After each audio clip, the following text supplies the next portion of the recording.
Actually, you never show up at the pitch without any applause.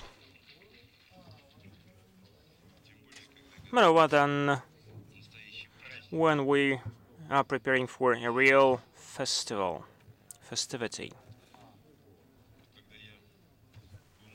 When I was a little boy, I couldn't even dream that in my home country we'll be hosting FIFA World Cup.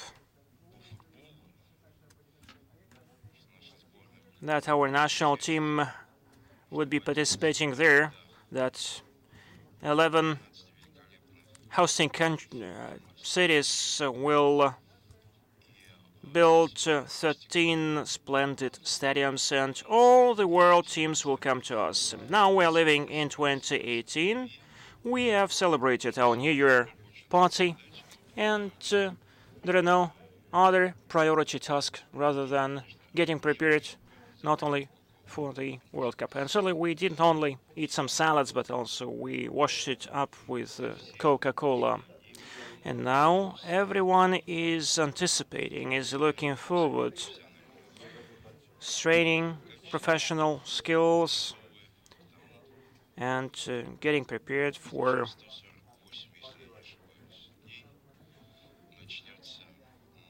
the World Cup, which actually will start in 148 days, if I'm not mistaken. Today, we have a very representative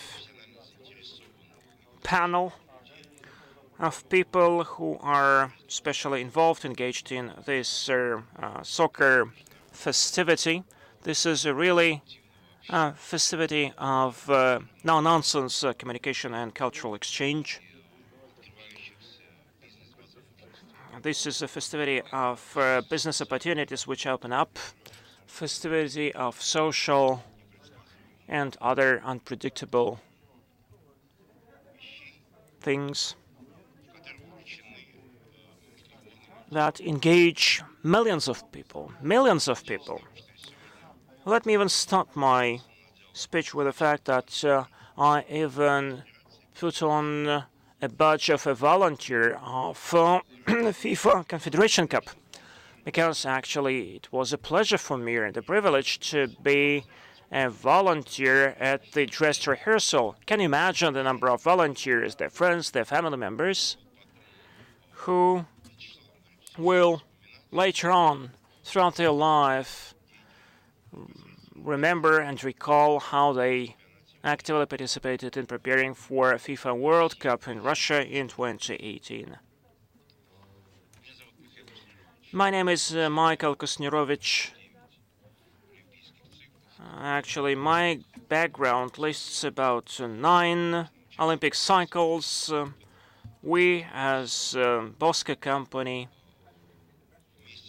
participated actively in preparing for all of them, but at the same time, I, as a person who is rooting for soccer since childhood, have some fan background.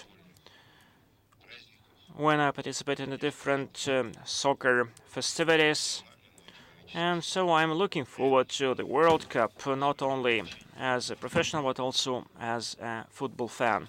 Next to me is a person who is very responsible, and other people are by no means important who are ready to take any questions. Alexey Sorokin, that's the chair and the president of Russia Organizing Committee 2018. Me and Alexey, we know each other for quite a while. We are communicating very fruitfully while preparing for the sports events, and this is a remarkable example that a person actually even sacrificed his destiny in order to prepare this festivity for us, and he also assumes a lot of responsibility. This is with great anxiety that I would like to introduce to you the world champion, person who actually used to hold this token cup in his hands at Blanc in Paris.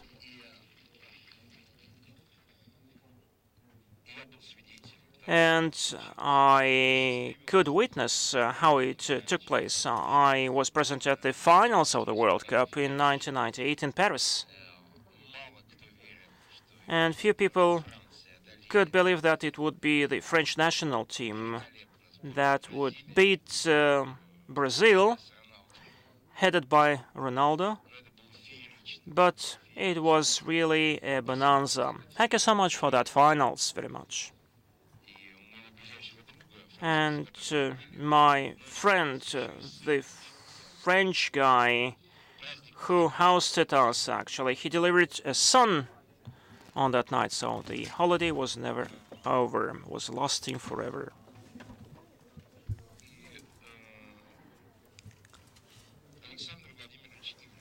Alexander Ivlev, managing partner of Ernst & Young company. He's sitting next to me. As far as my name in patronymic is Mikhail Ernestovich, so it's a special pleasure that this person is sitting next to me. Ernst & Young has their absolutely remarkable reputation and image for many years throughout the world. Impeccable reputation.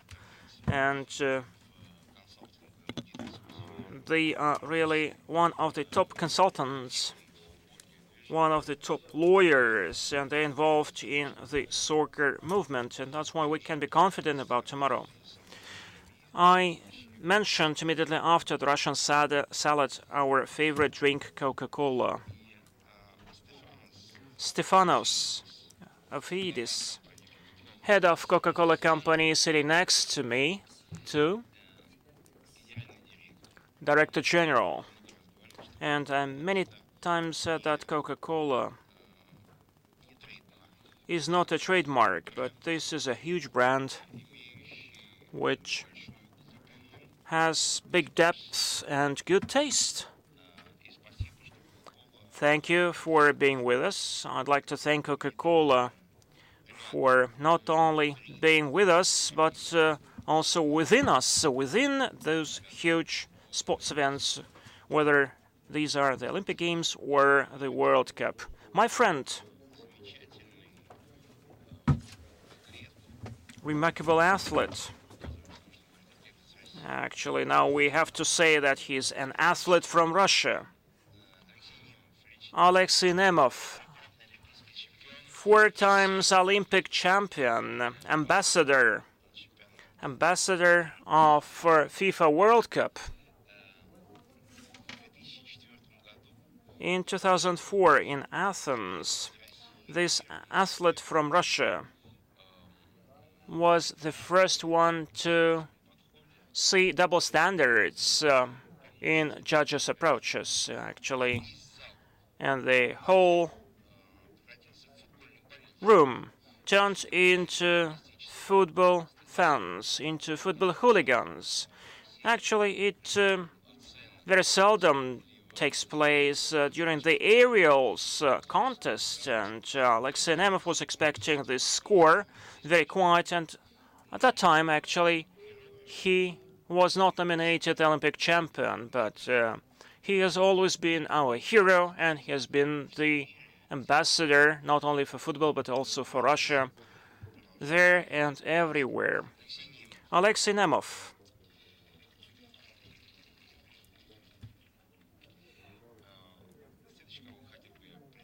Next person I'd like to introduce to you, Gleb Nikitin, acting governor of Nizhny Novgorod region. This is the person who works in the field, so to say. So everyone celebrates. Everyone has a party, but there are some people who still have to work in the fields. So that the stadiums are commissioned on time, that people could enter the sports facilities and leave them without any fuss. Gleb represents one of the 11 regions which were lucky to host the FIFA World Cup in 2018. So I think that I've listed all our panelists. And following the order of my introduction, following the degree of involvement into the preparation for the World Cup, I'm going to pass the floor. It will consist of two parts. First of all, we have something to say, and secondly, you have something to ask. And hopefully, our today's participants will have something to answer. For many years, for 7 years, I think, Alexey, you are dealing in every detail with the preparation for 2018 World Cup. I, as an entrepreneur, so I know that before everyone enjoys something, you have to work hard. And you are counting down the days before the festivity. After that, all the people will celebrate the World Cup and you will have to work hard again. Can you actually tell us, can you make the progress report? So are we prepared for the World Cup? What you still have to fine-tune and what has already been done? Well, fine-tuning, that's a very good word. This is a privilege and pleasure for me to be here. I would like to follow what Mikhail told us, that when he was young, he couldn't even dream that Russia would be hosting the World Cup, and when we applied for the World Cup, we couldn't even dream at that time either. And now we are realizing the grandeur, the scale of this festivity in figures, in the scale. But as for the stage we find ourselves at, actually, this is the final stretch. Just several months are left prior to the World Cup. In general, we, along with our partner from FIFA, we do not see any anxiety. We do not note any concerns. The preparation goes on normally. According to the schedule, we are finalizing, we are completing the construction of most, actually, of the last stadiums. Most of the stadiums actually have already been commissioned.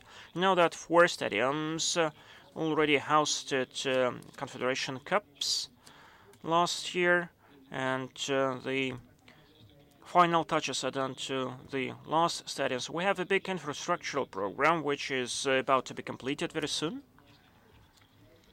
To bore you with some statistics, actually, the federal and the regional budgets allocated 488 billion rubles.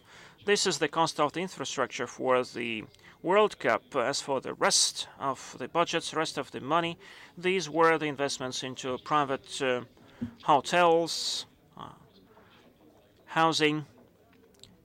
And these are huge investments, and its significance could be appreciated only actually following the results of the World Cup. In essence, we do not we do not build anything which would not be required afterwards. What we're building would later on be needed and used by the citizens, by the residents of the regions which are hosting the World Cup. We're also building some infrastructure for the regions which are not hosting the World Cup, and half of our investments would go into the transportation. These would be investments into the power generation, into the healthcare, into the transportation. This is what we're going to use afterwards. And my opponents can actually only say that overlay constructions are not needed, but that would be disassembled, and the investments into the overlay structures were not huge. The bulk of the structures of the venues will serve us for many years following the World Cup 2018, and I know that the expert next to me knows how actually regions could benefit from the World Cup, and no one can reproach us, can criticize us for building something which would not be needed afterwards. Speaking about the legacy, actually, we thought about the legacy from the very beginning. This is part of our book, bidding book. And actually, we revised that after we developed the initial plan, when, along with the consultants, started developing the bid. We employed some consultants along with them. Actually, we estimated the costs at 1,230 billion rubles. And actually, when we applied for the World Cup, the money was different. Russian ruble was stronger. This tangible legacy was built bearing in mind legacy. Apart from the tangible legacy, we also have some intangible legacy. This is about social capital, human capital, image capital. These are the parameters which cannot be analyzed qualitatively. I know that this institute, this university, which hosts our today's meeting, has certain methodology to calculate for that too.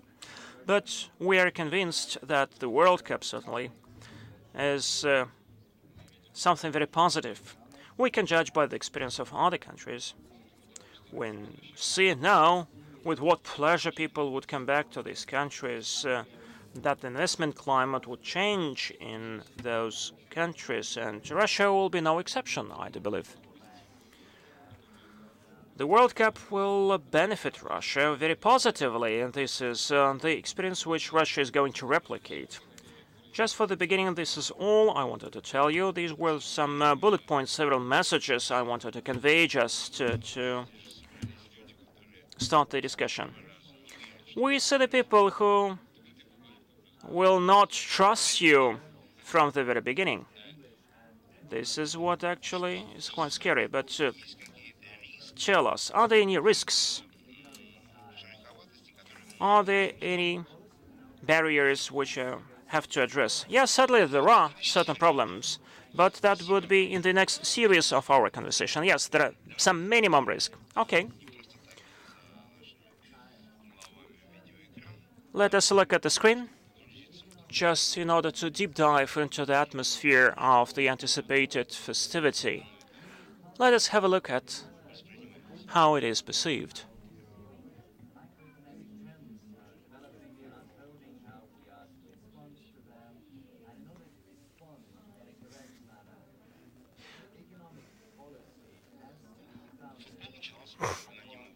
Well, actually, soccer was launched when there was no sound in the cinemas, so silent movies were popular then.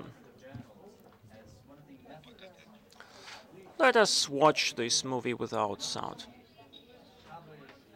We have a very friendly team. We're just like a family, because I spend more time with my soccer team rather than with my family. I dream of playing at a real pitch. The grass is natural, and some sports stars, soccer stars, used to play there.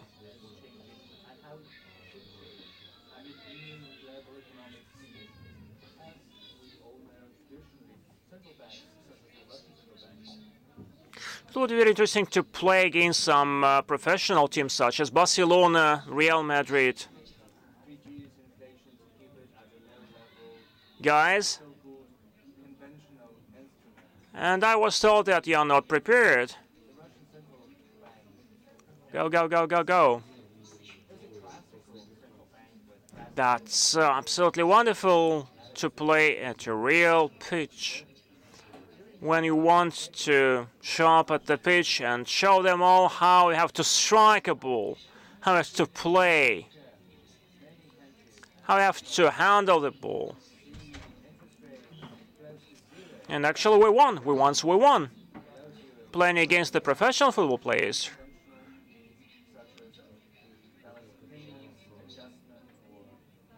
I will not make up with any defeat.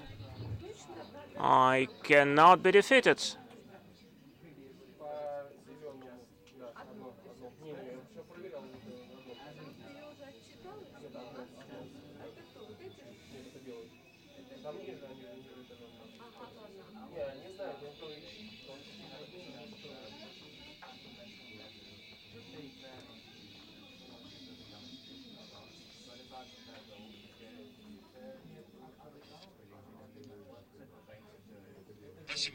Thank you so much.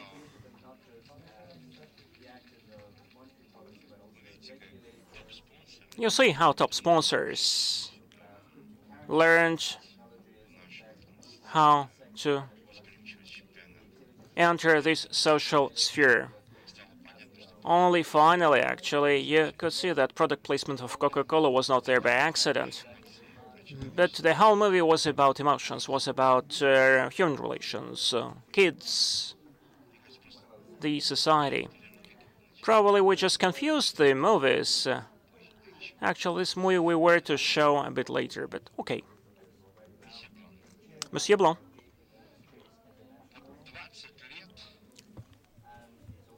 20 years. Actually, it was July 13th, if I'm not mistaken. Yep.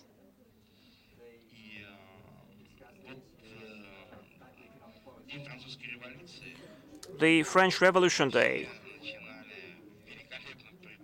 We all started that day with very good sentiments. When the organizing committee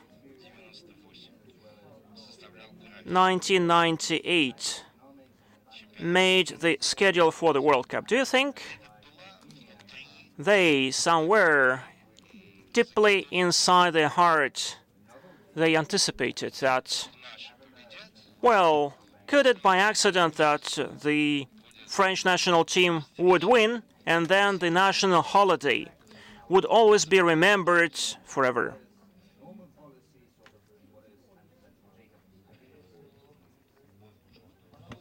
Je suis très heureux d'être parmi vous. Effectivement, ça fait presque 20 ans que la Coupe du Monde s'est déroulée en France. Et donc je peux vous en parler puisque j'ai vécu ça avec beaucoup d'intensité. Je vous préviens, tous ici, femmes, hommes, jeunes, moins jeunes, vous allez vivre un moment exceptionnel.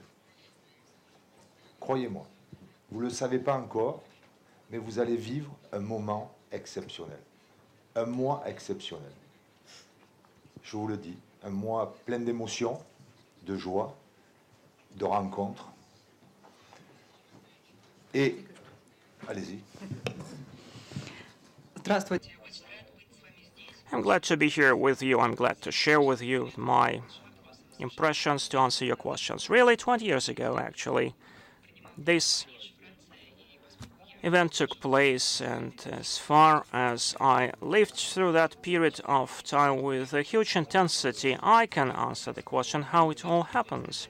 I can tell you immediately that in several months you are going to anticipate the event which will be exceptional for you. You all, young people and old people, will live an exceptional moment of your life, and you'll remember that for all your life.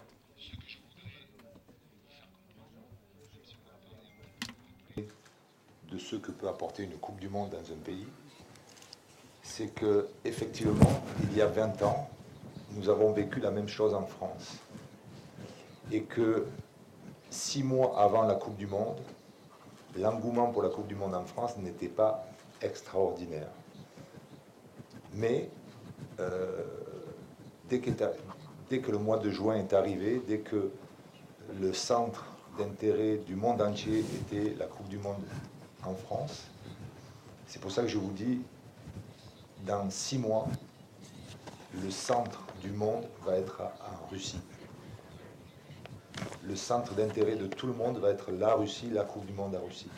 Donc si j'ai un petit conseil à vous donner, je me permets de vous le donner, c'est que supportez beaucoup votre équipe nationale. Parce que vous allez vivre un moment extraordinaire, mais si votre équipe nationale, et je vous le souhaite, obtient des bons résultats, vous allez vivre un moment magique. Я хочу, чтобы вы поняли и прочувствовали. I would like you to understand that you will feel what France felt 20 years ago, 6 months before the World Cup began. In France, people did not think very much about this event, but from the start of June, when the interest of all the world was focused on France, it felt differently, and very soon, it was the focus. Everybody's attention was focused, will be focused on Russia. And so, if I can give you a little piece of advice, you should support your national team as much as possible. And if it gets very good results, you will get a magic moment. So you are saying bon chance. Yes, I wish all the best to you and the best results for the national team of Russia. Thank you very much. But still, we will have to divide ourselves a bit. We will support our team with all our hearts, but we will be glad for every match of all the national teams, because not everyone will be as lucky as to get to the match at which his national team will be playing. It will be a rare luck, but of course they will be able to see it in the media. But still, a chance to get to one of the 64 matches of the World Cup final is a great joy. And may it be Egypt playing against Saudi Arabia. It will be already very good for everyone who is present there. So I call on you not just to support the Russian team, but to be glad of every success of every other national team who will take part in this match. Nonetheless, thank you very much. Your 20 years experience, which you have been using, I think, throughout all your subsequent life, gives us hope. Я думаю, что пережить такое необыкновенное событие, как чемпионат мира, который вам предстоит, для молодежи, для девушек, для юношей, будет интересной возможностью познакомиться со всем миром, принять людей, которые приедут со всего мира. Даже трудно себе представить, как много людей приедет в июле в Россию со всего мира, которые захотят посетить Россию, увидеть футбол, увидеть Москву, Санкт-Петербург, Казань, всю страну. У вас будет прекрасная возможность показать всему миру то, что вы умеете в плане организации, приема гостей, обмена. А вы можете показать с необыкновенным успехом образ вашей страны всему миру. И я думаю, что это прекрасная возможность, ее нужно максимально использовать. Я уже во второй раз приезжаю в Москву за месяц, и 30 лет, последний раз до этого я был в Москве только 30 лет назад, и я увидел, что очень много изменилось. И весь мир ощущает эти изменения. И у вас есть возможность, будет возможность, необыкновенная возможность показать потенциал российского народа, его способность организовать прекрасный чемпионат мира. I'm sure... Ой, это я Блин. I'm sure that everything that will happen here in July will show how much Russia how much Russia is capable of. You will show the potential of the Russian people and organization of this finals. You will be able to show Moscow, St. Petersburg, Kazan, all your country. You will show how much your country has changed. I visited Russia after a break of 30 years, and I have seen how much Russia has changed. And you will have an excellent opportunity to show the world how this chance, how you have changed, how much you have done. What tectonic shifts have taken place in your country, and everybody who will come from the whole world will see it. I'm sure that you will be successful and that you will achieve the goal of this event. Thank you very much. You see how important it is to make people of the whole world love you. People become our friends, our goodwill ambassadors, and they tell the truth of what's going on in Russia. They will say that the snow in Russia is white and streets are clean, and that football pitches are excellent. Thank you.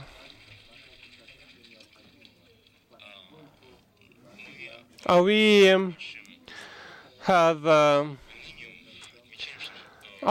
been noticing that I would like to remind you that our discussion is taking place within the framework of the Gaidar Forum, and the economics of the process is very important. The economic aspect of this event is very important.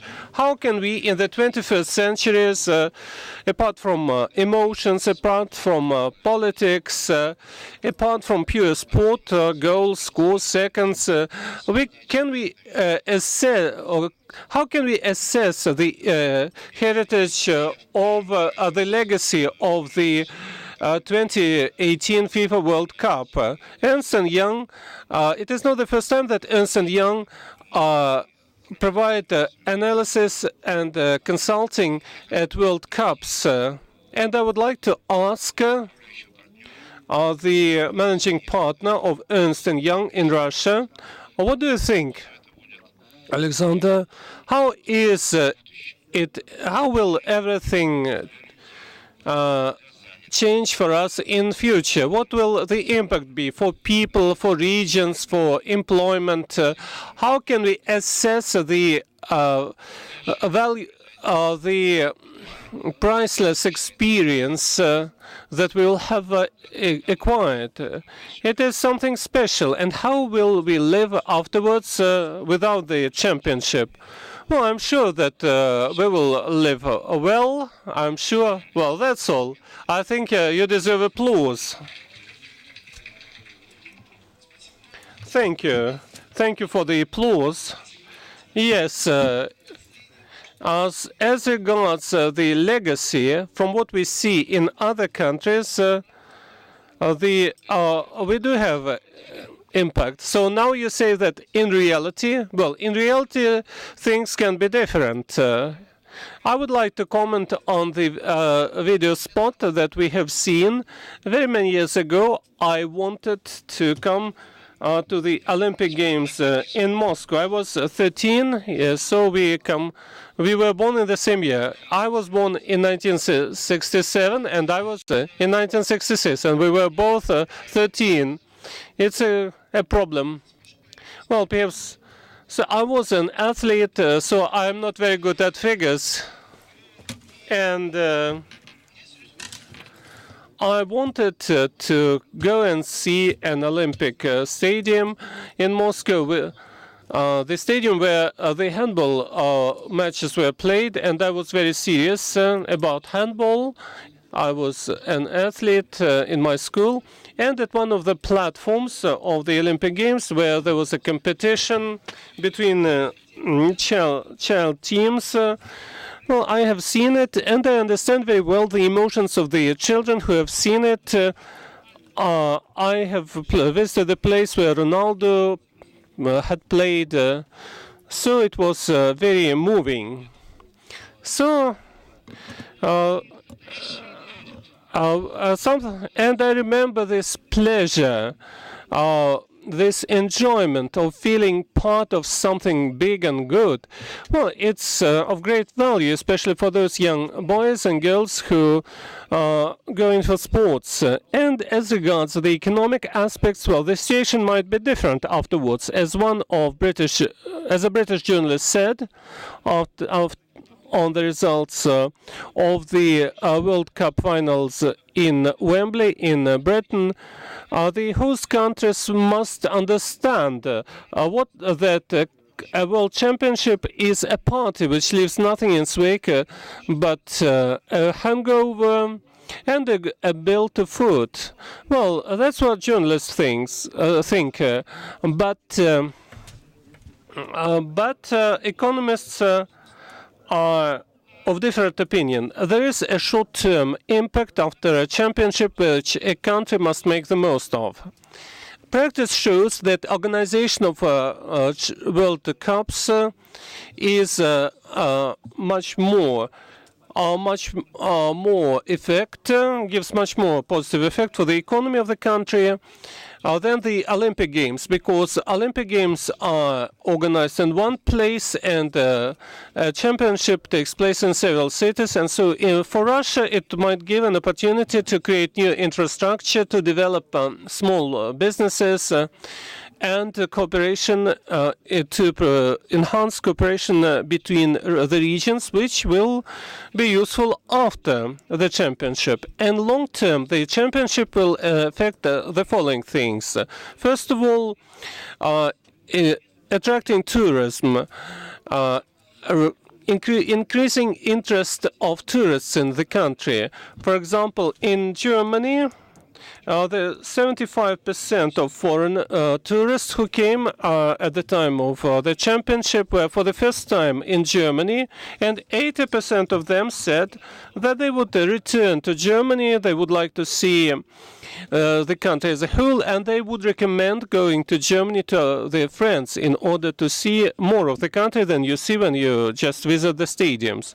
In the second quarter of the year, of the championship year in Germany, the GDP of the country was increased by 2.4% as compared to similar periods. It was quite noticeable. And of course, a championship affects also foreign trade, small-scale businesses, and entrepreneurships, and medium-size entrepreneurship. In this country, the state controls more of the economy. About 70% of our economy is the public sector, or something paid for by the state. 70 to 20% of jobs is created by small and medium-sized business. And so a championship gives you an opportunity to sell lots of things like souvenirs, food, guides, services, and so on and so forth. And it will be an opportunity for business. We so often talk about the digital economy, about innovations, and we can develop it and test it during the championship. As I understand, a lot of new things will be used, new technological things will be used which were not used before, including such important things as payment systems, registration systems, which did not exist previously. And so we can use it all and use it afterwards at other events and in the financial sector. And sports infrastructure, we see that we will have innovation of sports infrastructure that will allow develop sports in other regions of the country, attracting foreign investment. International investors assess the situation in the country as a whole, and as many will discover the country and see that it is quite different from what is written by the foreign media. There are a lot of things which are not true, which you can find in that media. They will see what happens in the sports sector. And now we see that in the sports sector a lot has happened which has negatively affected the image of our country. And as many businessmen will come to our country, there's the hospitality program, they will see that our economy works. Of course, not as well as we would all like it to, but nonetheless, the system is working. We have recovered from what shocked us in 2014, and companies like Coca-Cola and others can talk to potential investors and tell their success stories in the Russian market, creating new jobs. This is a thing we should not forget. Perhaps this will be on the short term, as the practice of the Olympic Games in countries like Athens, in cities in Athens, like Athens and Montreal, there the effect was very short term. A fortnight after the end of the Games, the jobs created in connection with them became unnecessary. But there is an excellent example, the Olympic Games in Barcelona, which is perhaps the best example of how the legacy of such games can be used. About 90% of the infrastructure that had been built for the Olympic Games in Barcelona remained operational after the games, and the real estate prices have gone up. The number of tourists has increased. They spent a lot of time on the beaches and other places. Many companies looked at Barcelona at a different angle, and Barcelona still continues to capitalize on what was done during the Olympic Games. Of course, we speak about the development of sports in various regions, and it gives a good chance gives us a good chance to enhance our image and to commercialize facilities that will have been built for the World Cup. And we should not forget about soft skills. Soft skills is something that people who is important, because people who will work for the championship will learn new approaches, new skills, foreign languages. So the volunteers will learn a lot of useful things. So there can be very good positive effect. What are the risks? I have already mentioned Montreal and Athens. There are also things like superfluous infrastructure, which appears miscalculated. In 2012, in Kiev for the World Championship, the D terminal at the Borispol airport was built, and at present this facility is no longer used. It's superfluous. In Cape Town, a stadium was built, and the stadium was 3 times as expensive as the budget of one of the biggest South African provinces for a year. So economically it was inefficient. There are some wonderful examples. In Lillehammer in Norway, 2 5-star hotels were built for the Olympic Games, and in 4 weeks after, these 2 hotels were closed down and were filed for bankruptcy. So there are such examples. So we should irrationally use the resources that we have in our states. We have specialists who have put into practice similar financial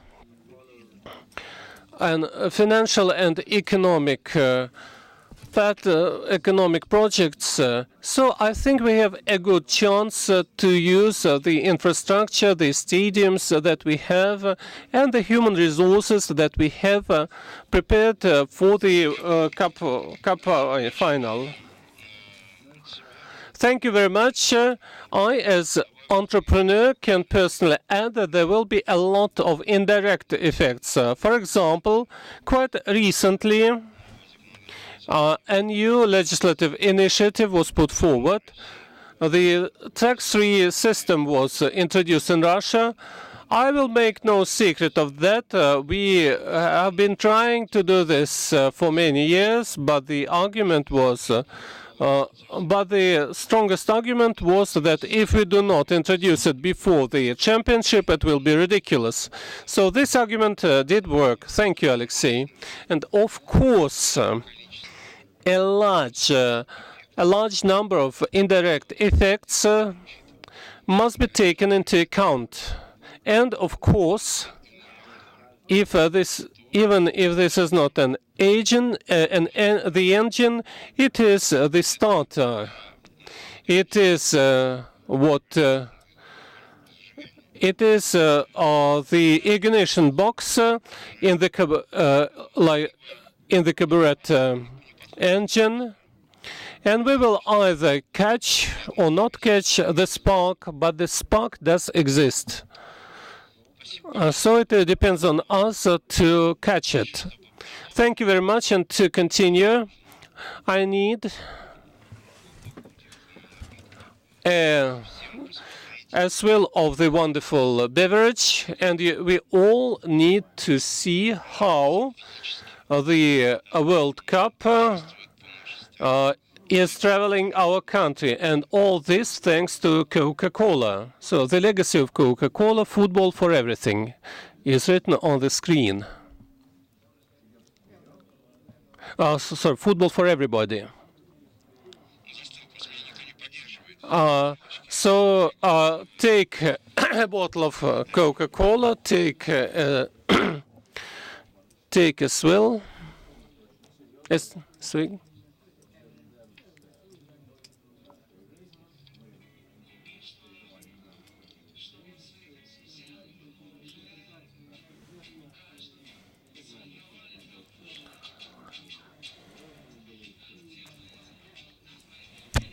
"25 cities all over Russia. An opportunity to see the official World Cup for 1/3 of population of the planet. Inclusive sports grounds in 11 cities. Support of inclusive sports all over Russia. Facilitation of popularization of Special Olympics."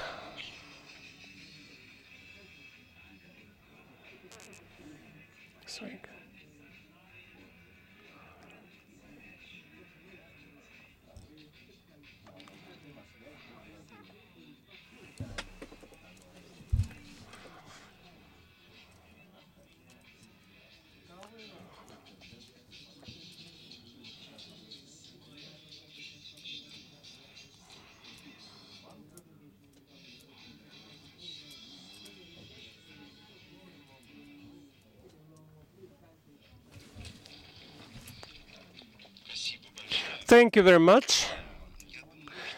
I think that the global Coca-Cola company was unaware of the fact that in the then 1/6 part of the world, people dreamed of drinking this beverage as much as they wanted to visit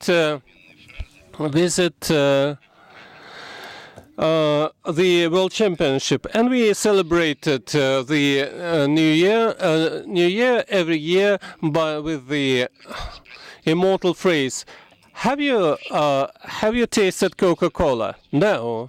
And I would like to ask you, as one of the former top sponsors of sports events at Sochi, we were at the same amount. We provided the same amount of investment. We provide the equipment, you provided the pleasure. And how can such different initiatives survive together within your company? On the one hand, the Olympic movement. On the other hand, the World Cup, Football Cup. On the one hand, South Africa, Korea, and Japan. Brazil, Russia, where, as I have heard, even your beverage has a somewhat different taste for each country. How can all this survive in a way that is economically and politically viable? Your support to the most important sports events. As far as I know, you have been since 1928. You have supported sports event. It was the first case in 1928 when Coca-Cola became a world sponsor for the Olympic Games.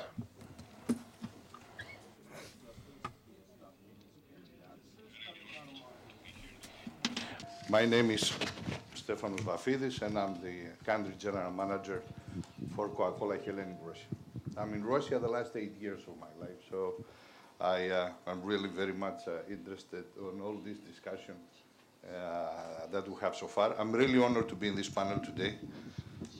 Having on my right Roland Blanc, I would never thought when I was watching him in 1988 carrying this prestige award that only cup winners can hold it, or country leads. Nobody else can touch it. So even though we're hosting in the country the World Cup, we cannot touch it, but he did. So I was watching, he was my idol. Of course, having Mr. Nemov, who does know him worldwide, several times Olympic champion, world champion. This is team. Then, of course, Mr. Sorokin, the governor, all of you, ladies and gentlemen, I'm really excited to be here today. And the subject is the FIFA World Cup. So, first of all, as Coca-Cola, we are extremely honored to promote the FIFA World Cup. First of all, because of the substance of it.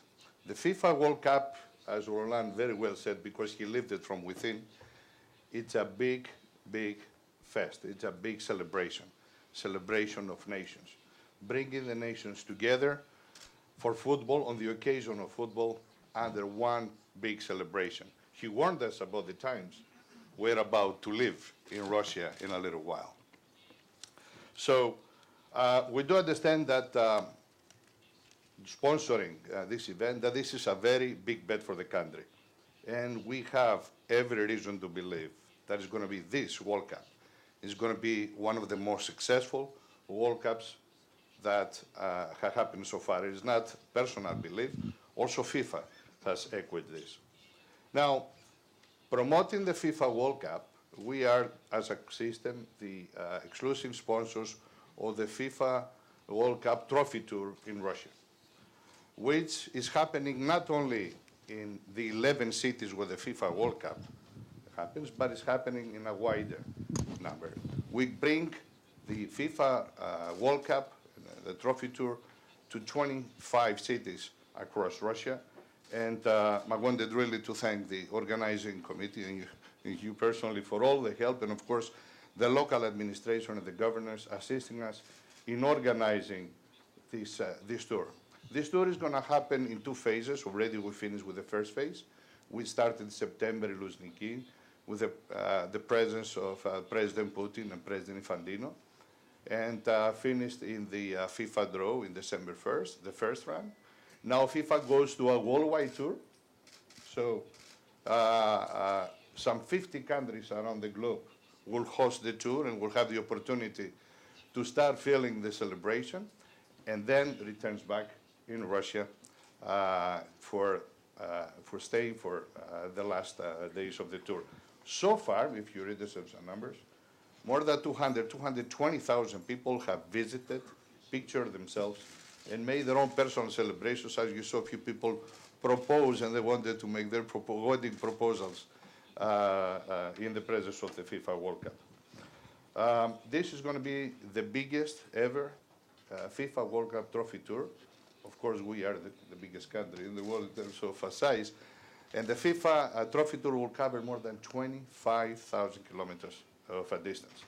So this is one of the ways we activated the FIFA World Cup. And of course, we have also the FIFA Youth Program, which under this program, we are able to bring the youth of this country closer to their idols, to people like Laurent, who is next to me, as they're going to be either flag bearers or they're going to be ball boys or all the, with other positions that the FIFA Youth Club youth program is incorporating. And that's the first effort we do in promoting the FIFA World Cup of 18.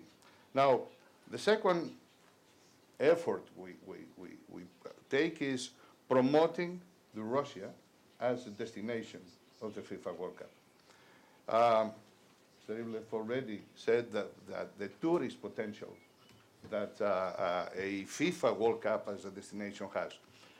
You mentioned, of course, and as a proud Greek, I need to reply somehow, that the worst case example of Greece, which is fine. Economic, why? Because we didn't have your wisdom, all the investments to know what we're going to do after with them. Though, the year, Greece at the time of 2004, the tourism was stable for a number of years to the range of 10 to 11 million tourists per annum. Every year ever since, the growth of tourism in Greece is on a double digit. And last year, this year 2017, made a record of 25 million people, and we're expecting that the years after we reach the target of 30. 2 times, 3 times more than it used to be. The exposure that Greece has taken with the Olympics was enormous. So what we expect and what we are participating is to really expose what is happening in Russia. What is Russia and the potential that Russia has, both as a tourist destination or as a business destination. And we are using the tools we have on our hands. For sure, the FIFA World Cup Trophy Tour is one, as it gives us the opportunity not only to bring closer the 11 host cities, as eventually it will happen, but also more cities from as east as Vladivostok to as west as the Baltic coast of Kaliningrad. So through this, we are assisting in really promoting, and of course, the global tour of the Trophy Tour helps as well in promoting as tourist destinations Russia. And the message we pass to the world that Russia is more than St. Petersburg and Moscow. And we see this happening. We were discussing earlier with the governor of Nizhegorod the developments that are happening in the regions of Russia, which are enormous. Personally, I was, if I may make a small personal testimony, I was watching the game. I went to see the game in Kazan, Russia, Mexico. I went in the morning in a plane. We were some 10 of us, Russians and others, and all the rest of the plane were Mexicans. On the way back, the same. Now, the difference between the morning and the next day morning, where all of the Mexicans were with eyes wide open like this. They were thrilled, not only because they saw a very nice city, which Kazan, by the way, is a very nice city, but they were overwhelmed with the warmth of the people. They were overwhelmed how well were treated. They were overwhelmed on the worth that they were welcomed in each and every of the activity. You know, it's not only the game. The tourists will come, will go to sleep, will travel, will walk around, will have a coffee, will have a lunch, will have a dinner, will socialize, will talk, will do many things, as every tourist does. And that brings it closer to the people, and that also brings it closer to the culture. And if one thing we do have more than enough in Russia is a rich, rich history and culture. And really, they really enjoy it. And to my question, they say, well, we come in for sure next year, and we bring on our friends. So the tourist potential is definitely big. And I will say also the business potential. And why is that? I mean, we as a company, on a number of occasions, with Mr. Ivlev, we were on several panels together. We are examining the business opportunity that Russia has and the development that is happening. We as a system, building on the potential of Russia, we constantly, continuously, regardless fluctuations of the economy, invest in the economy and invest on our business. So far, we have invested more than $5.7 billion for the last 25 years that we are here in the country. And we continuously do so. And it's not the 10,000 employees or the large infrastructure that we have. The more important is that everything that we do for our business, we use for our business is sourced locally, and that's another addition. And we are inviting everybody to come and see what is the business environment in Russia and how friendly it is for business. Now, that's the business part. Now, and if I may say a couple of words also on the legacies that we expect in the FIFA World Cup to have. The first one is a tangible legacy, is that on the occasion of the FIFA World Cup, the Coca-Cola system builds playgrounds in the host cities, but not any playgrounds, inclusive playgrounds. And that has its own significance, because on those playgrounds can play sports and football, all people with special needs, and of course, everybody else. We estimate that with those playgrounds, they will enjoy more than 5 million people, inclusive, as I said, for everybody. And we're organizing inclusive games. Inclusive games are the games that both are playing and enjoying football, and involve special athletes in FIFA, in the youth programs as flag bearers. That's one of our plans as well. While also we offering work placements in the venue operations team for people with special needs.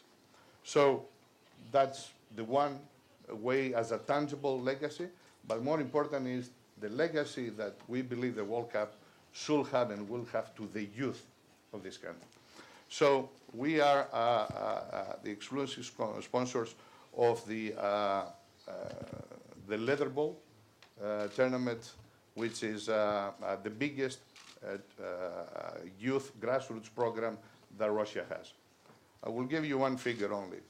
We hope with our assistance, but 2017, more than 300,000 kids will register the program. So the program now involves more than 1 million kids. And we believe that's the beginning. The World Cup will be the multiplicator of it. And this literally and practically is the biggest legacy that we all together can leave to Russia. That more people, in particular the youth of this country, gets involved in sport and of course loves football. I will finish by saying I cannot agree more with what Laurent says. The people of Russia, we are about to live a very big celebration, a very big party. We just need a bit of a help of our national team for a couple of wins. But once this is happening, then everybody is not going to celebrate only the stadium. It's going to be at home. It's going to celebrate in the streets. And that's the biggest party worldwide that people can see.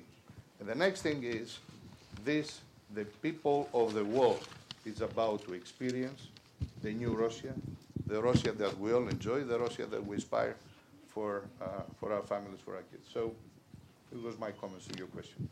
Thank you. Thank you so much.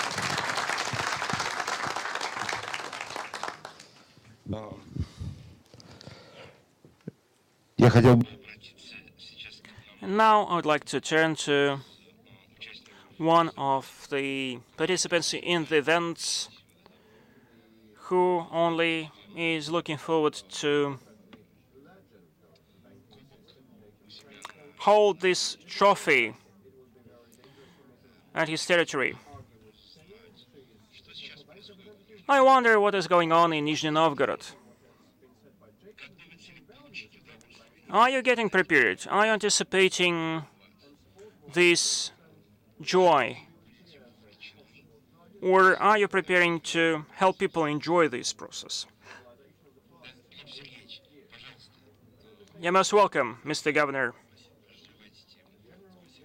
Thank you so much, Michael.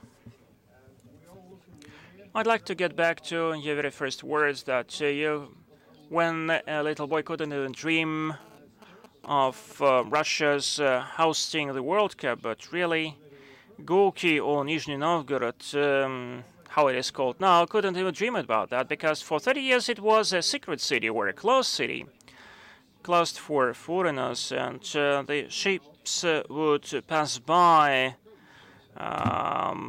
this city. The cruise vessels would pass by the city with their windows shuttered. And No global events actually were held in this city for 122 years, ever since we had the World Industrial Exhibition closing the city, and the fact that it was totally dedicated to the defense industry was the factor which impeded the development of the tourist infrastructure. We were lagging behind some of the comparable cities in the region, such as Sverdlovsk or Kazan, where the tourist flow in the cities was much bigger than in Nizhny Novgorod. Well, Sverdlovsk used to be a closed city too. Well, it was not as secret as Nizhny Novgorod. Now, thanks to the World Cup, we actually got the opportunity to actually take the way which other cities passed for 20 years only within 5 years. We actually had to build about 60 venues, 67 million of aggregated investments were made, and 70% of these investments were from the federal and regional budgets. The city suddenly changed its outlook. We built about 4 training grounds, and this concerns not only Nizhny Novgorod, but this is also about the region, the city of Dzerzhinsk. We built a special training camp for soccer teams in the satellite city. Next to Nizhny Novgorod, we built another airport. Speaking about the redundancy, actually, this terminal is not a layout facility. Actually, we will use it fully, and we will build a new railway terminal. All the facilities, all the venues which are needed to accommodate the guests are already built. Speaking about the legacy, this would be mostly the legacy for hospitality industry, for tourism, for small and medium-sized enterprises, SMEs. This year, about 200,000 people will visit our matches, our games, and we're going to host about 5 such games within FIFA World Cup.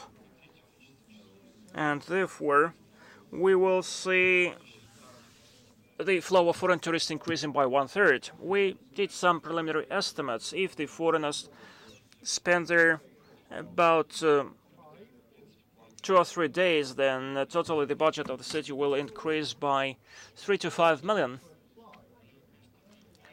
And the gross regional product will grow by 1 to 2% in 2018, thanks to the World Cup against 2017. 3.5 million tourists will visit the city in 2018, and it will be thanks to the exposure of our potential. Now, the tourist flow is only 1.9 million tourists, so the expected growth would be double that figure. There is certain potential for the development of SMEs, small medium-sized enterprises. We have built about 5,500 new rooms in the hotels and private inns to get prepared for the World Cup. We are developing our sports in the region. Thanks to arrival of sports stars, the youth and their parents now are more interested in football. Football will become the focal point for everyone. The number of children going to some soccer schools will increase 1.5 times. Now about 40,000 children, including 2,000 girls, are doing soccer, doing sports. And I don't think that this number will increase dramatically. And without the youth sports, youth soccer, it is impossible to lay the foundation for the adult professional soccer. Secondly, this would be about the development of the human capital, the volunteer movement development. The volunteer movement has existed long before, but actually it was emerging sporadically. Now we have two big volunteer centers, good ones in the premises of the university and in the premises of the governor's headquarters. All in all, we are going to train about 3,500 volunteers for the World Cup, people who would speak English, who would know and be eager to disclose the history and historical facts of the city, who got some ethics training. And further on, I do believe that these people would be employed in the hospitality industry in SMEs, would be working for restaurants where they would boost the quality of servicing, because these young people would find their potential in that movement, and the volunteer movement should develop too. Actually, there would be more events. The city is going to celebrate its 700th anniversary. We have to get prepared for that too. And the positive potential of the youth should be employed fully. I'm very much positive about, very much optimistic about the upcoming World Cup. The city will make a real breakthrough. Now let me speak about some problems. The stadium certainly changed the architectural outlook of the city. It's a very beautiful stadium which was built where two rivers cross. This is a remarkable place. Actually, I have even shivers remembering this place, this stadium.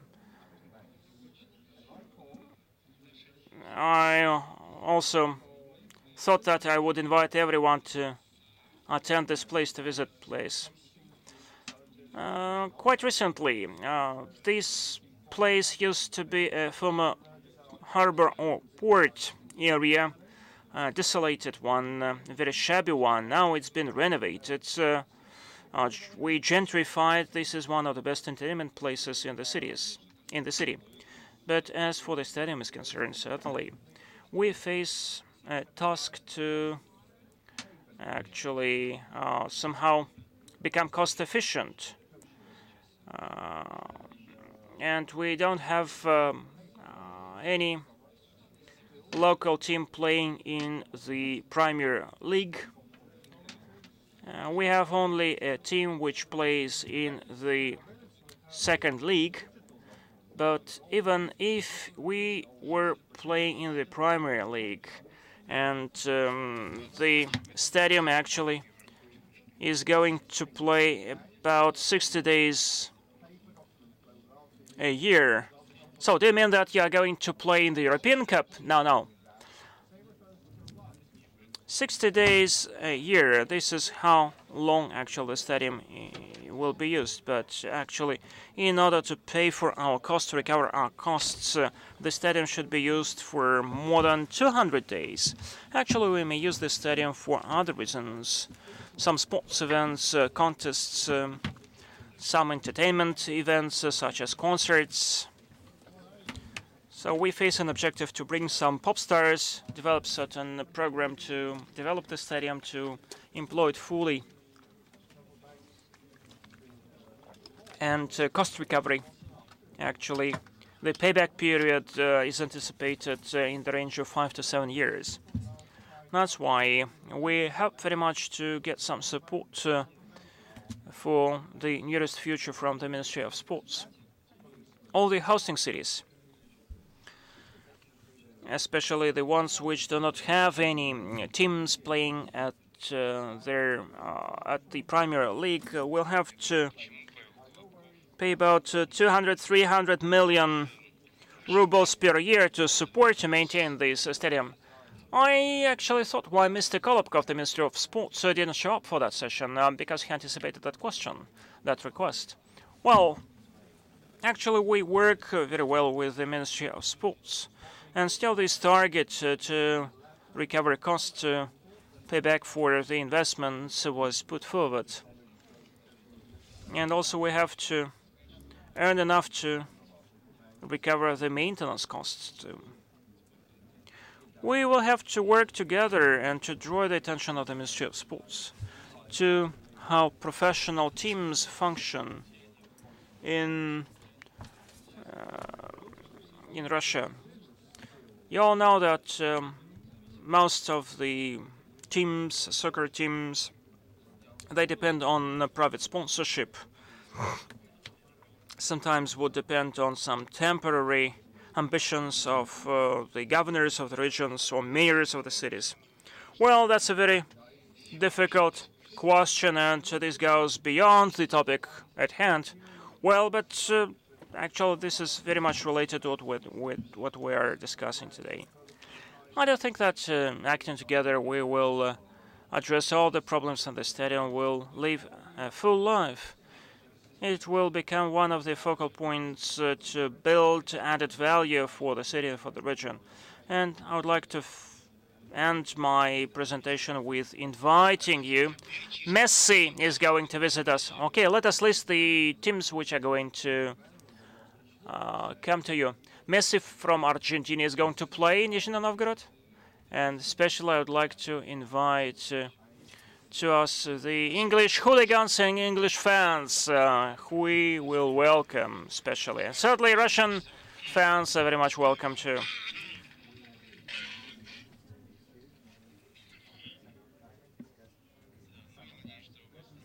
Well, I hope that you will not have any crisis, Falkland-based crisis or clash between Argentinian and British fans. Because some of them would be delivered by sea, some of them would be delivered by train or by air.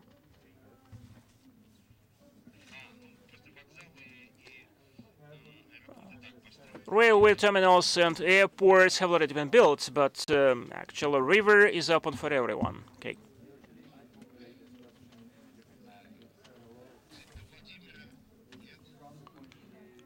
Is it too far away from the city of Vladimir? Actually, the high-speed line is not built yet, but we have Sapsons, we have other high-speed trains going from Nizhny Novgorod to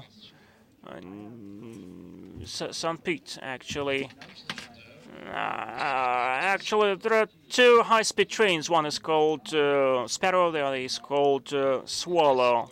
Okay. We were discussing which of them is going to Nizhny Novgorod. Really, I highly recommend to you Nizhny Novgorod. It's a splendid city which is near Moscow. I have a professional question to Alexey and to Gleb. As far as I understand, we are going to fly to Nizhny Novgorod through Moscow. There will be some direct flights to Sochi and Kazan. At least, actually, the scheme which I'm familiar with, actually, Iran will arrive in Moscow and then would have connection flights to Nizhny Novgorod.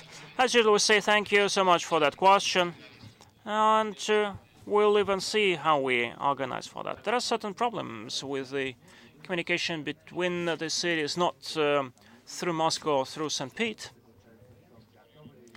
And we are discussing that question with certain air carriers that additional flights are arranged. And now we're analyzing these demands, these requirements. We have to understand how many teams with what number of fans are going to arrive. And then, after we do the mathematics, actually, we will arrange any flights, because we can afford empty flights. If just a team arrives with just 30 fans, it doesn't make sense to allocate any additional flights, because railways work very well. When we understand together with the Transport Directorate, with the Ministry of Transportation, what additional flights can be appointed outside the regular schedule, then we will do that. Actually, the regions might be interested in that, and the regions may actually propose certain initiatives in that respect, because frankly speaking, it would make sense to come to you from Moscow by train rather than taking a plane. I'm not sure whether it makes sense or not, actually.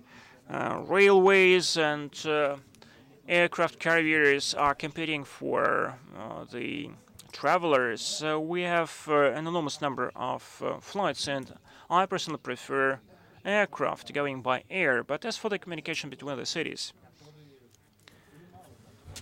in our region, we have organized for the system of intermodal communication or interregional communication. So we have direct bus routes to the cities of Kazan, to other cities. And I do think that along with the Ministry of Transportation and the Transportation Directorate, we can arrange for the bus routes and certain schedules so that football fans could take advantage of them.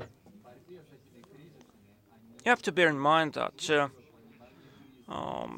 there is certain logistics for certain games which would allow for flights with a connection, flights from Moscow. That's great. Sounds great, for instance. If we take Sochi, for instance, when we applied for the Olympic Games, there were only 4 flights from Moscow to Sochi. Now we have about 28 flights from Moscow to Sochi a day. Just compare these figures. 7 times increase. Good afternoon. What? You.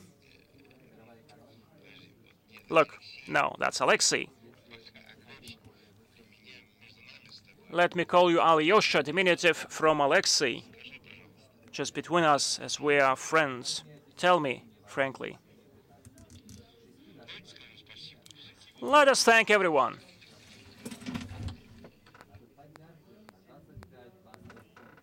Sorry. A question from the floor to Alexey Nemov. Are there any questions? Thank you so much. Thank you.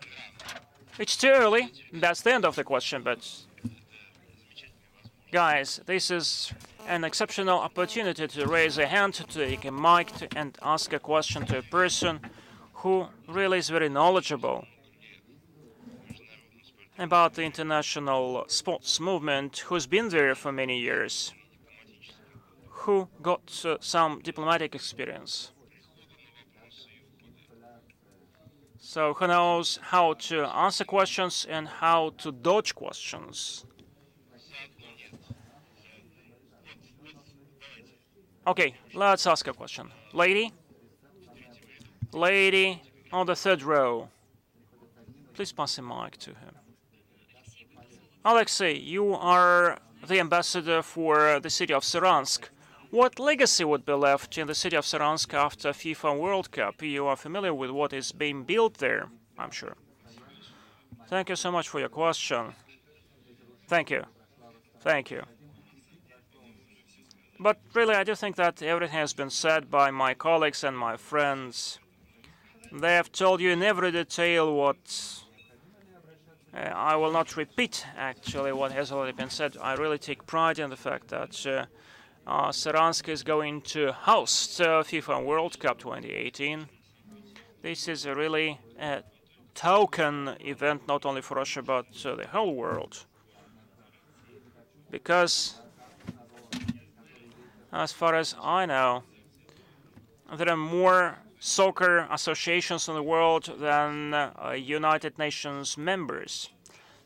So this game is very well known everywhere in the world and everyone likes it.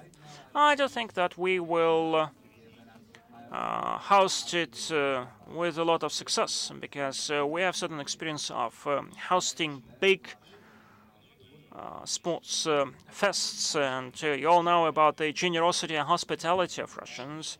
We invite everyone to come and see our cities. There will be 11 hosting cities, and Gleb also told you that you don't have to come only to the city of Nizhny Novgorod, but please come to Samara, to the city of Saransk, the cities which are preparing necessary infrastructure to accommodate our fans from all over the world, who will see the places we take pride in,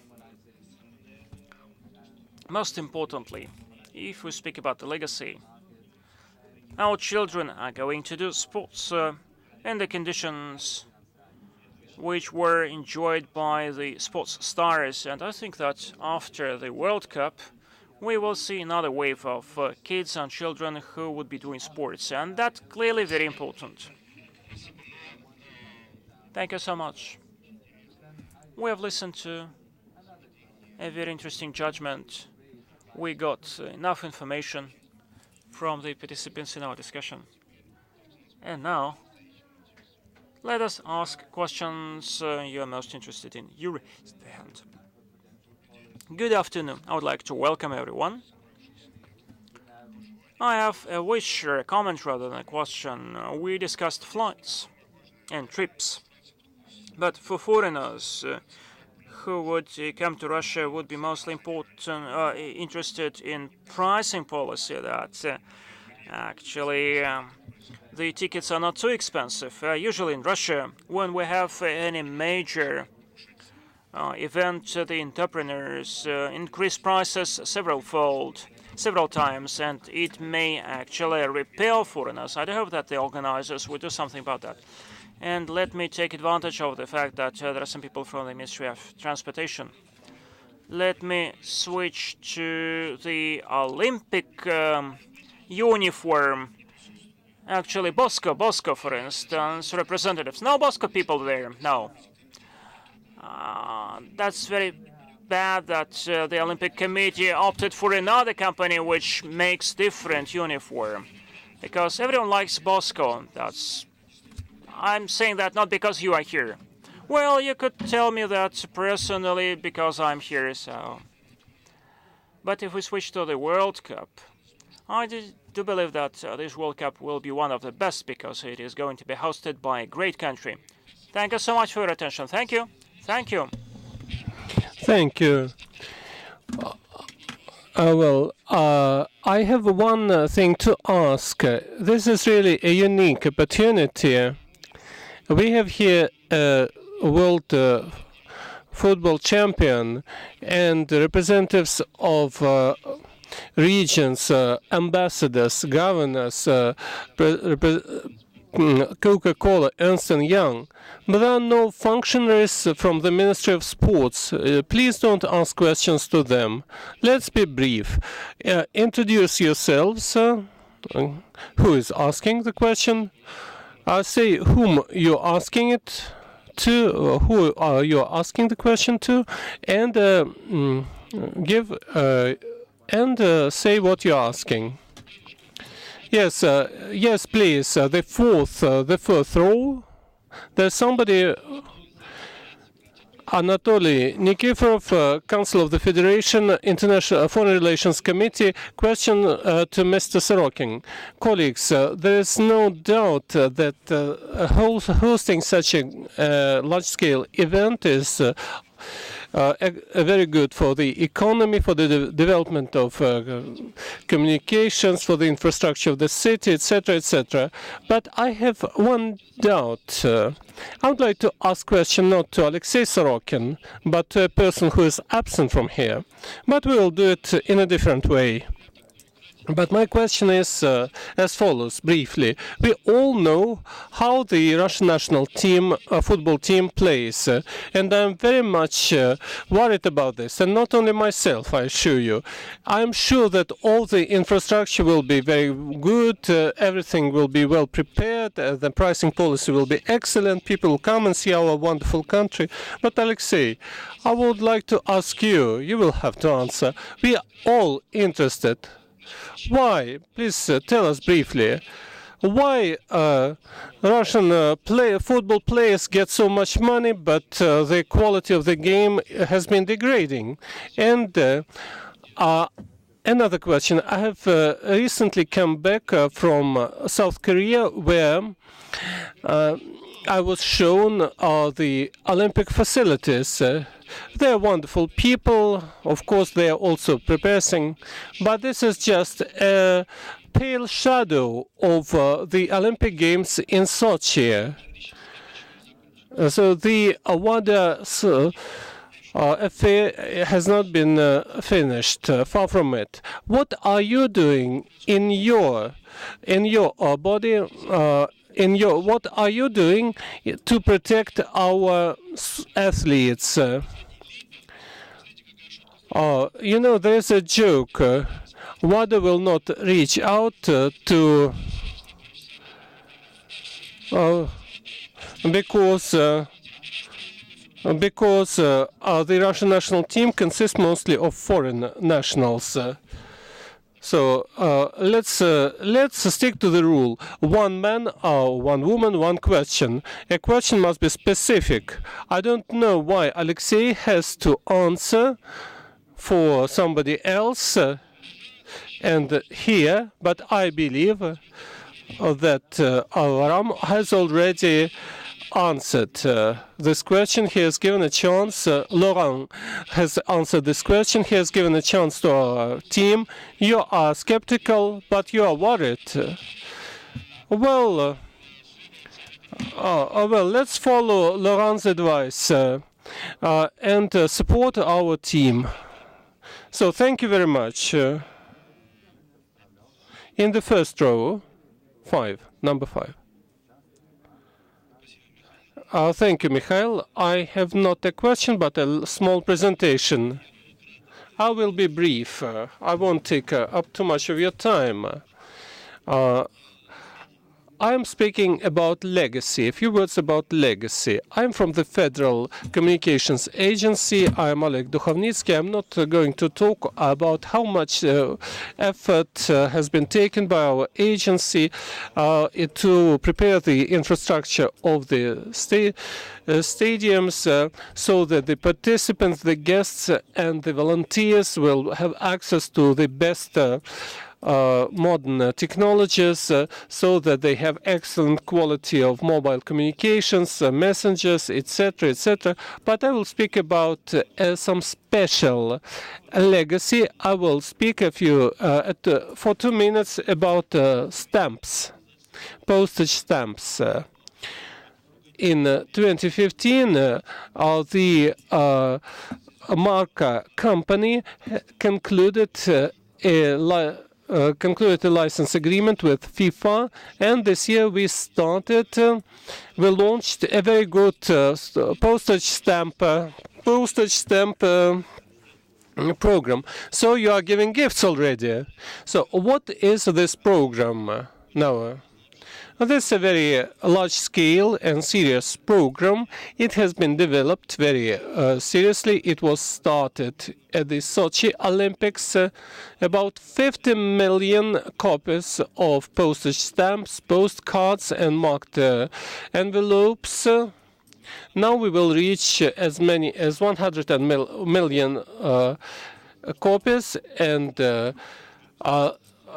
we will get a lot of money for this. Of course, not 6 billion, as our authorities expect from the there will be 4 areas. First of all, the stadiums the 12 stadiums which will feature in the stamps. Then the cities, the championship cities, the stars of Russian football, especially those who took part in world championships, and finally the art of football. I'm sure that our football players will be good.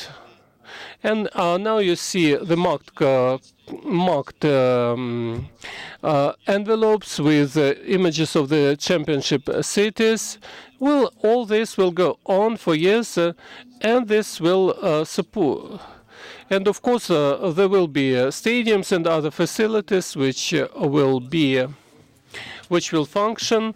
But this will depend not only on those who are here, but postage stamps are forever. This is eternal legacy, which in a finely artistic manner will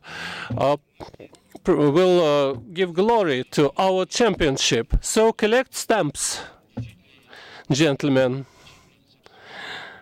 So I am really impressed by my own intuition as a moderator. It was exactly yesterday when I showed to my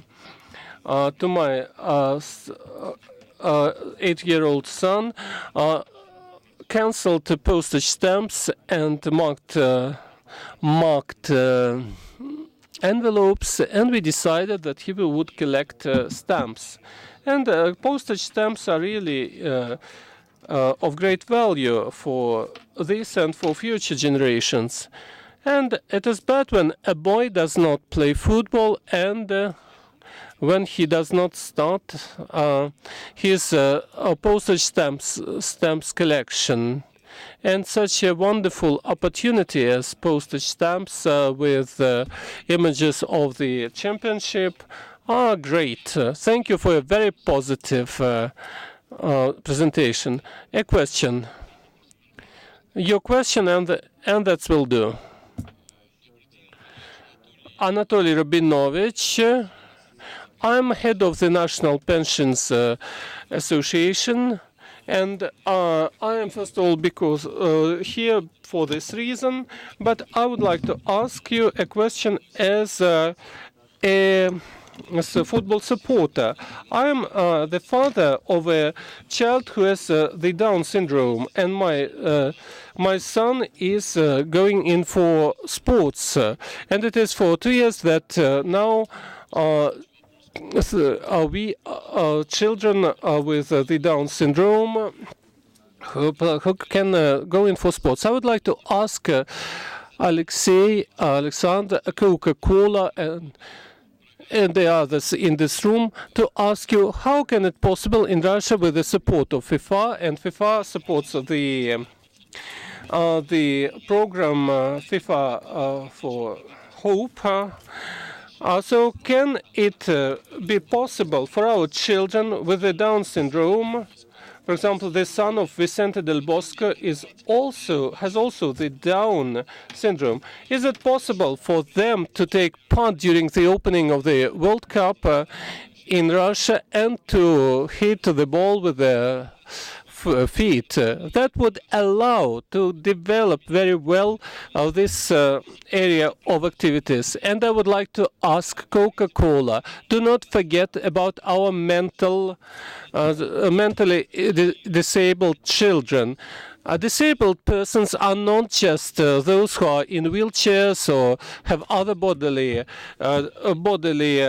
diseases, but there are also mental health disabled persons like the Down syndromes.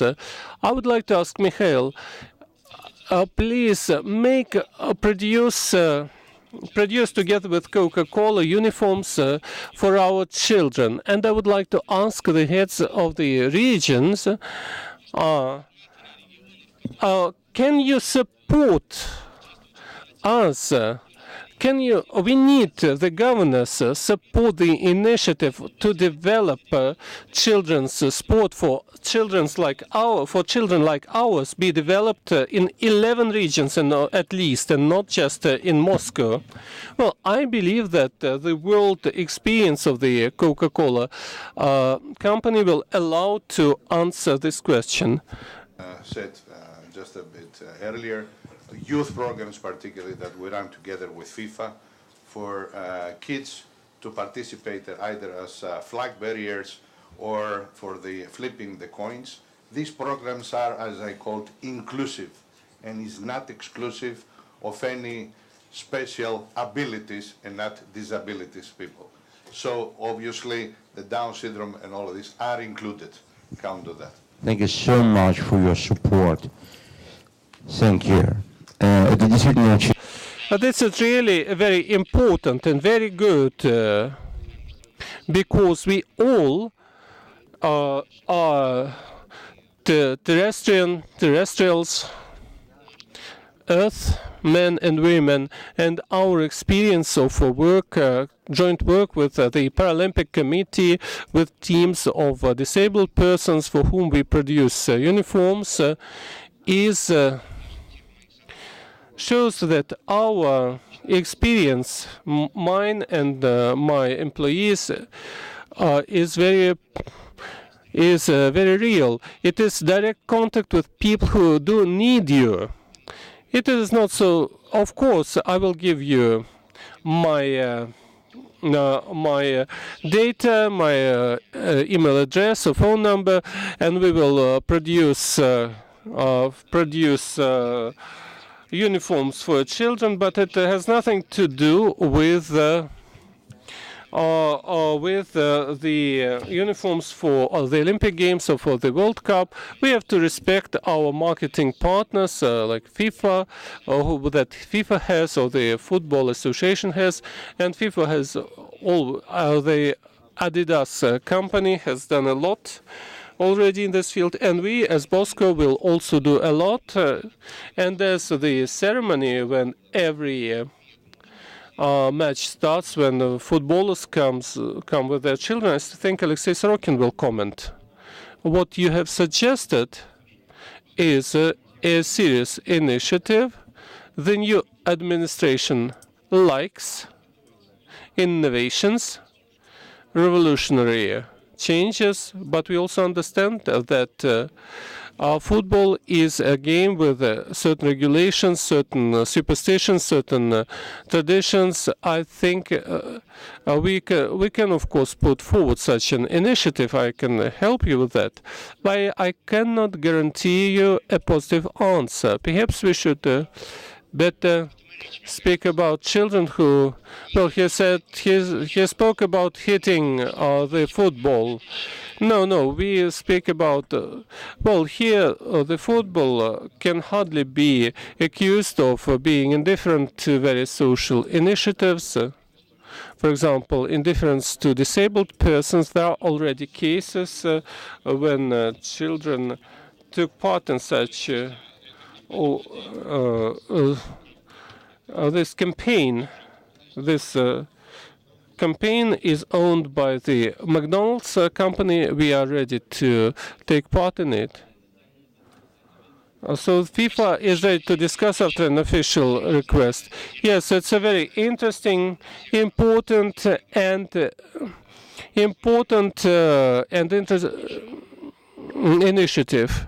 Can I ask the regions? Thank you very much. I would like also to join the other speakers by saying that this is a very important issue raised here. Thank you for your question. The system of socialization of children with the Down syndrome and other limitations, social limitations, is of greatest importance. It is not just for the championship, it is also important for the Olympic Games, where we will use our national symbols in order to raise awareness of the subject among the world public and the Russian public, so that more support be produced be given at all levels, including the regional level, which I represent here. And as for my region, all the infrastructure that has been created and which will be used for for training children as a whole, will be used. May be also used for the benefit of children with the Down syndrome. I will work on this issue and we will see what we can do here. Thank you very much. So you see, problems are being settled. The second row, the young lady with a charming smile. Good morning, Elena Gurieva. I represent the Russian Economic University named after Alikhanov. We also feel very much our participation in this event thanks to our volunteer training center, but I have rather economic question. I don't know whom to ask it, Alexander Sorokin or Alexander Ivlev.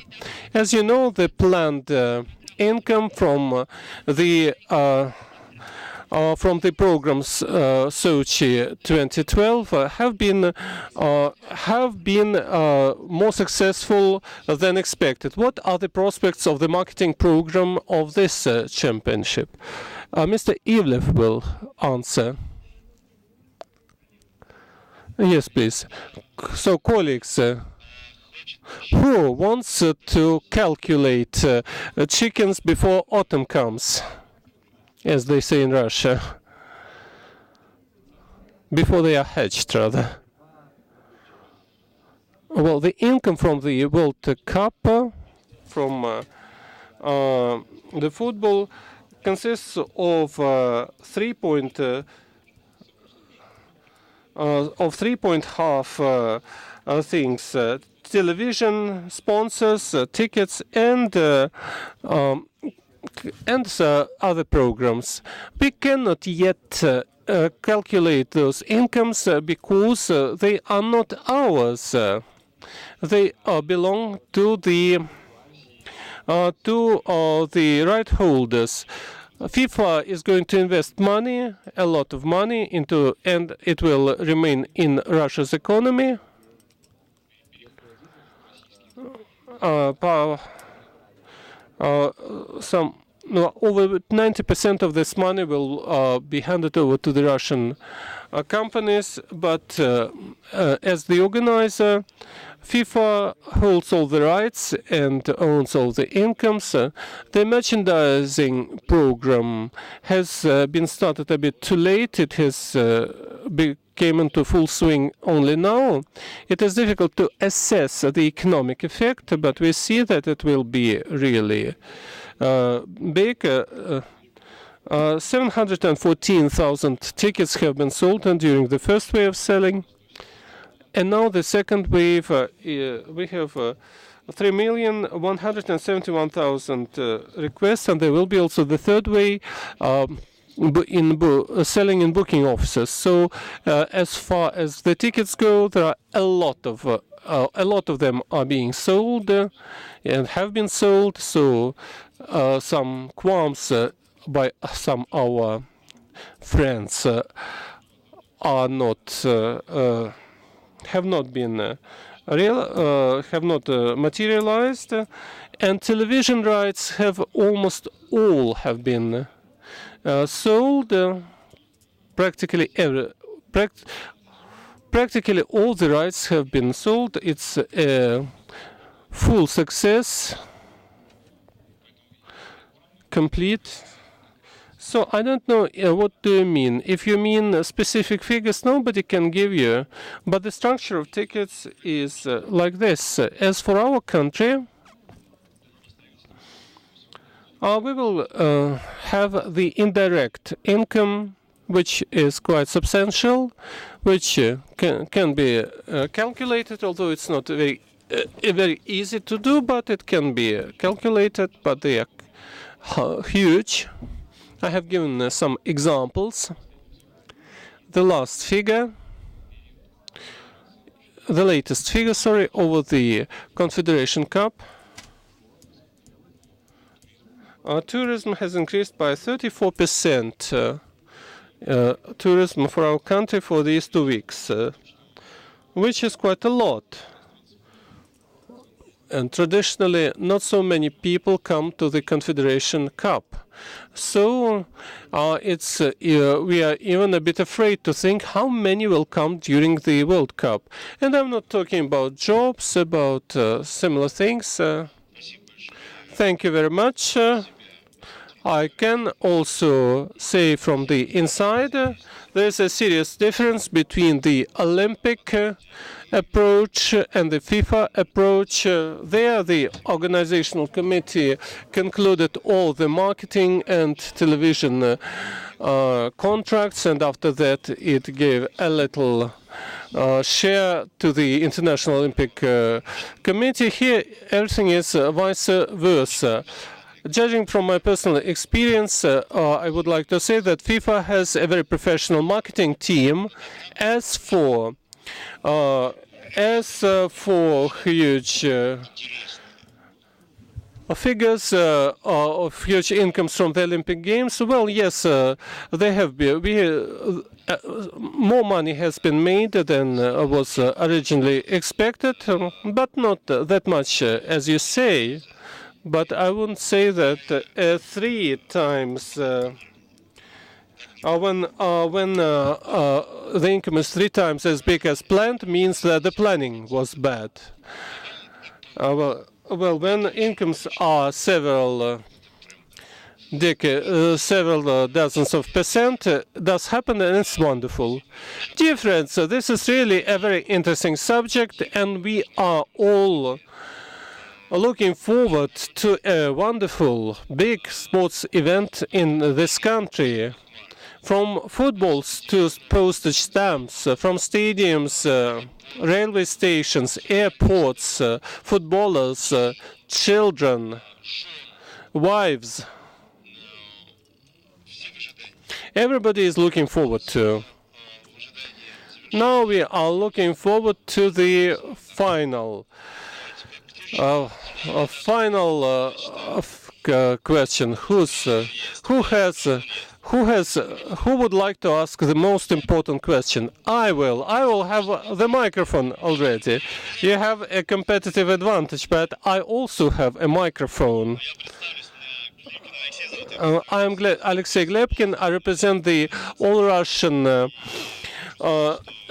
Football Association of Cerebral Paralysis Disabled Persons, and we speak about legacy, but we are forgetting the Paralympic team, which has already made history and has produced a lot of legacy. Our Paralympic team has won lots of important international games, Olympic Games, championships, World Cups, etc., etc., and this legacy does exist already, and we can applaud us. Very few. And you said that our country is not a great football country. Yes, of course, but now, because of all those scandals, everything is being reduced to zero. Not everything, not everything. Say yes yourself, and then everything. Well, Alexey Nemov perhaps will explain to you what it means not to get to the Olympic Games. It's a 4-year cycle, and if you miss the second time, then it is 8 years, and you can lose a whole cluster of athletes. And I would like to speak to Coca-Cola and to Alexey Sorokin. You have said that platforms will be built for disabled persons, for athletes with limitations, but it is not enough to build them. It is important to show it to disabled persons, to show that they can have an opportunity not just to spend all their times at home, but they can go in for sports. And I would like to organize a friendly match between the disabled team and the national team of Russia in order to raise awareness. Well, if our Paralympic team wins in a match against our national team, it will be an answer to your question. But these are the risks.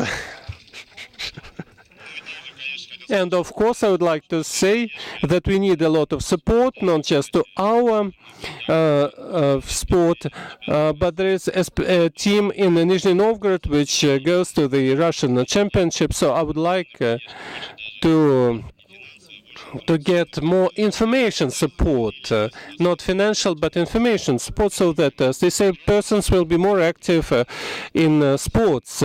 Thank you very much for a very positive and informative remark. The authorities and the entrepreneurs will answer for the information, because the journalists are tired of knocking on your doors.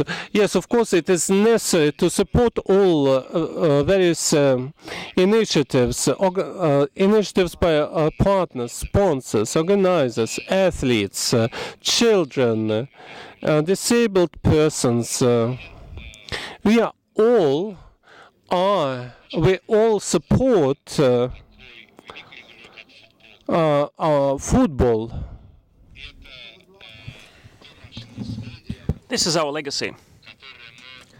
Legacy that we're going to pass over to our kids and to our grandkids.